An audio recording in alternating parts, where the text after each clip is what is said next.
మంచిర్యాల జిల్లా సమగ్ర అభివృద్ధి సంక్షేమ కార్యక్రమాల సమీక్ష కోసం రేపు ఉప ముఖ్యమంత్రితో సహా మంత్రులు జూపల్లి వివేక్, సీతక్క, శ్రీధర్ బాబు, కొండా సురేఖ, అడ్లూరి లక్ష్మణ్ కుమార్ పర్యటించనున్నారు. మంచిర్యాలలో బస చేయనున్న ఉప ముఖ్యమంత్రి గూడెం గ్రామానికి రూ. 70 కోట్లు, విశ్వనాథ ఆలయానికి రూ. 11 కోట్లు కేటాయించడంతో పాటు 400 మందికి డిపెండెంట్ ఉద్యోగ పత్రాలను పంపిణీ చేయనున్నారు. అలాగే మంత్రి శ్రీధర్ బాబు వేంపల్లి ఐటీ కారిడార్ను పరిశీలించి కోల్ బెల్ట్లో సింగరేణి ఉద్యోగ నియామక కార్యక్రమం ఏర్పాటుపై చర్చించనుండగా పద్మావతిలో సింగరేణి బెల్ట్ జోనల్ ఎమ్మెల్యే సమావేశం, కార్యకర్తల శిక్షణ తరగతులు, కార్పొరేటెడ్ కంపెనీలతో ప్రత్యేక సమావేశాలు జరగనున్నాయని, ఈ పర్యటన జిల్లా అభివృద్ధికి ఎంతగానో దోహదపడుతుందని మంచిర్యాల ఎమ్మెల్యే కొంకిరాల ప్రేమ్సాగర్రావు తెలిపారు.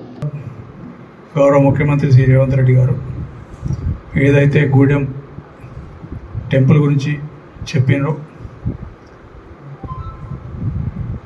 వారు చెప్పి 40 రోజులు అయింది. 40 రోజులు కాలే, 36 రోజులు 36 రోజులు అవుతున్నట్టున్నది. 6th ఏప్రిల్ నాడు అక్కడ పిపిలి సభలో చెప్పడం జరిగింది. 75 కోట్లని అడిగినప్పుడు తప్పకుండా చేస్తామని చెప్పడం జరిగింది. అది దాన్ని 70 కోట్లకు శాంక్షన్ చేసినందుకు గౌరవ ముఖ్యమంత్రి గారికి, డబ్బులు ఇచ్చి ఏర్పాటు చేసినందుకు ఉప ముఖ్యమంత్రి గారికి, పూర్తి సహకరించిన దేవాదాయ శాఖ మంత్రి గారికి మరొకసారి చేతులెత్తి నమస్కరిస్తూ తెలియజేస్తుంది.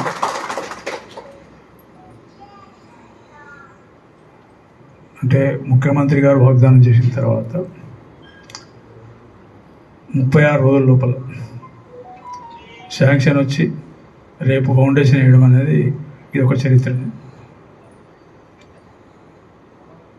70 కోట్లలో 58 కోట్లేమో గూడెం అభివృద్ధికి, టెంపుల్ అభివృద్ధికి, 12 కోట్ల రూపాయలు ఇరిగేషన్ డిపార్ట్మెంట్ ద్వారా గార్డ్స్ కోసం, గార్డ్స్ అంటే వాష్రూమ్స్, గార్డ్స్, కొంత గెస్ట్ హౌస్ అరేంజ్ చేస్తాయి. దాంతోపాటు ఇక్కడ కూడా ఏదైతే విశ్వనాథాలయం ఉందో ఇది కూడా దాదాపు 1963 అట్లా కట్టినట్టు, దాన్ని కూడా 3 కోట్ల శాంక్షన్ అయింది. ఇంకొక 1,94,00,000 CDF కింద శాంక్షన్, అది కూడా కామన్ గుడ్ డెవలప్మెంట్ ఫండ్ కింద శాంక్షన్ అయింది. 494, ఇంకొక 3 కోట్లు కూడా వేరే అవకాశం వస్తుంది, 8 కోట్లు. మిగతా అందరూ వ్యాపారస్తులతో మాట్లాడి ఇంకొక 2-3 కోట్లు జమ చేసి 11 కోట్ల వరకు అయితే ఈ టెంపుల్ మళ్ళీ ఒక 100 సంవత్సరాలు దాన్ని చూడకుండా, అంటే మళ్ళీ ఏ పని లేకుండా చేయవచ్చు. ఈ 2 కార్యక్రమాలు గూడెంలో మన ఈ మంత్రులందరూ గోదావరి రేపటి నుంచి వస్తారు. గోదావరి ఫస్ట్ గూడెం ప్రోగ్రామ్ ఉంటుంది. ఆడ ఇంకొని వేరే ఇంకో కార్యక్రమం ఏంటంటే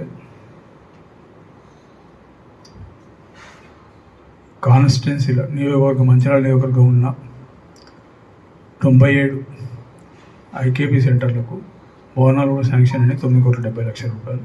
దాని కూడా ఫౌండేషన్ అక్కడ ఇస్తుంది. ఇక్కడికి సంబంధించిన మటుకు ఈ గుడికి మన విశ్వనాథాలయానికి 60 కార్పొరేటర్లు అందరికీ సంతోషం ఏంటంటే 60 డివిజన్ ఆఫీసులు కూడా కడుతున్నాం, అది కూడా శాంక్షన్ అయిపోయింది. అది కూడా రేపు పునరుద్ధరిస్తున్నాం.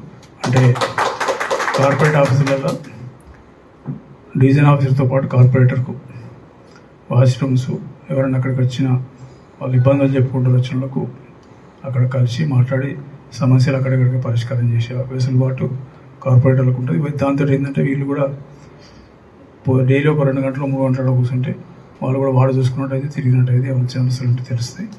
అక్కడ ఉన్న సమస్యలకు దాదాపు 90% అక్కడనే పరిష్కారం అయింది. ఇంకొకటి ఏం చేసినామంటే, ఏదైతే ఎవరైనా వచ్చి అక్కడ కంప్లైంట్ ఇస్తే ఆటోమేటిక్ ఇమీడియట్లీ సిస్టంలోకి వెళ్ళి ఇక్కడ కమిషన్ ఆఫీస్కి వచ్చేస్తుంది. ఈ ఆడ కంప్లైంట్ ఇచ్చాక 15 నిమిషాలకు కమిషన్ ఆఫీస్కి వస్తుంది. దాన్ని బట్టి సమస్య అక్కడ పరిష్కారం అవుతా, లేకపోతే కమిషన్ పరిష్కారం అయినా కూడా సమస్యను బట్టి 24 గంటల నుంచి 1 వీక్ లోపల ఏ సమస్యను పరిష్కారం చేసే ఏర్పాటు ఉంటుంది. ఇది అంటే పాలన వెసులుబాటు కొరకు ప్రజలకు అందుబాటులో అధికారులను తీసుకొచ్చినప్పుడు మాత్రమే వాళ్ళు చెప్పుకోగలుగుతారు. వాళ్ళ దగ్గర కూడా రష్ తగ్గుతుంది. అప్పుడు ఇక్కడ లేకపోతే మొత్తం 60 డివిజన్లు వచ్చి ఇక్కడ కార్పొరేషన్ ఆఫీస్ కంటే కష్టమైంది. ఈ 2 కార్యక్రమాలు, ఈ 2 టెంపుల్ రేపు ఉన్నాయి. ఈ అన్నిటికన్నా ముఖ్యమైనది ఇంకొకటి ఉంది. సరే, ఇప్పుడు తప్పకుండా 10 ముఖ్యమే. సింగరేణి మెడికల్ ఇన్వాలిడేషన్ ఎవరైతే అర్హులైన తర్వాత వాళ్ళకు దాదాపు 9 నెలలు అయిపోయింది. 9 నెలల నుంచి అపాయింట్మెంట్ రావాలి. మొన్న డేట్ నాకు గుర్తులేదు కానీ ఏప్రిల్లో